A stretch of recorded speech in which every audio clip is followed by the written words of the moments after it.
I just like to think of it as like my Jarvis, like Iron Man. But I think we all know the answer, right? What we all know is that, or what we all want to believe AI is here for, is to be our sidekick, right? But to not be the main character, Yeah. and Well put. and like how we get there, we're all really groping and trying to figure out how we get there. But I don't think we're really that confused on what the goal is here. But what I'm kind of curious is, we're in relocation. What does that mean for our industry, though? If that's the goal, we're all trying to work there towards there. Hopefully, we do get there. What does that mean for the future of work, the future of relocation, the future of working together on big things? I think the way that we deliver service is going to change a little bit. I think the types of services that we deliver, there's an opportunity to become more strategic and more consultative in what we do. Heretofore, the relocation industry has been primarily transactional, reactive. You're moving, I will get you a mover. You are selling your house, I will get you a realtor, that type of stuff, right?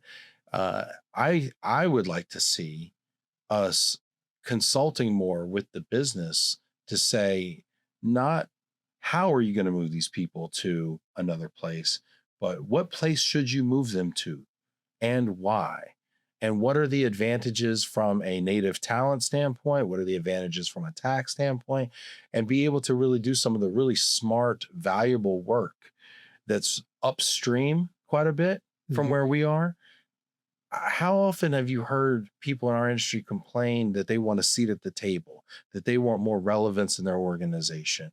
Global mobility managers that I talk to are constantly talking about the fact that they don't have as much say-so as they want, that they don't get to make decisions. In fact, when I talk to suppliers, a lot of them say, the global mobility managers aren't the decision makers. It's getting hijacked by procurement or compliance, or all of a sudden you'll be the best and final and somebody else will swoop in from another stakeholder who's not even been a part of the process. And they'll go with someone totally, maybe who wasn't even involved in the whole RFP at all.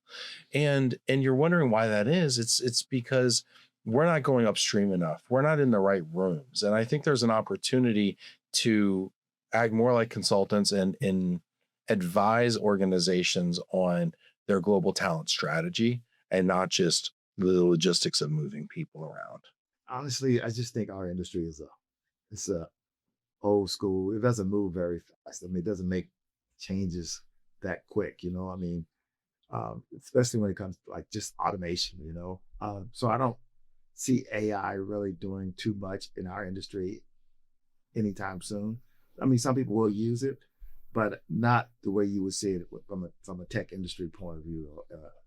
It's been slow to move. I agree with you. It's been slow to move because we're tied to old revenue models. Oh yeah. Right. When we look at the way that money is made in this business, right? Home sales has been the number one revenue generator, followed by household goods, followed by temp living,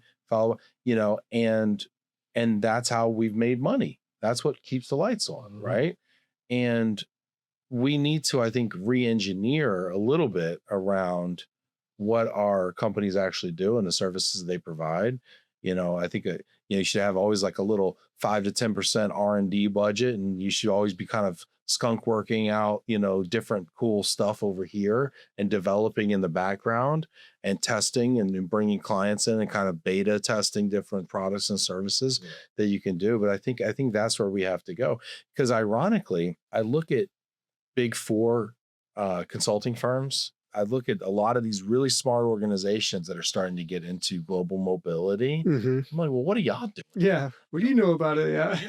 You're not a real estate broker. Yeah. What do you know about this? And they're coming up with these fancy charts and all this data. And I'll be honest with you, some of it's junk. Honestly, the questions they're doing, that they're asking, the analysis that they're providing, it's not good because it's not grounded in an understanding of what's happening. But because they have so much credibility in the marketplace, they're selling it for such a premium. Yeah. Right. Whereas we have all this institutional knowledge, but we just don't know how to go market the stuff that they're doing.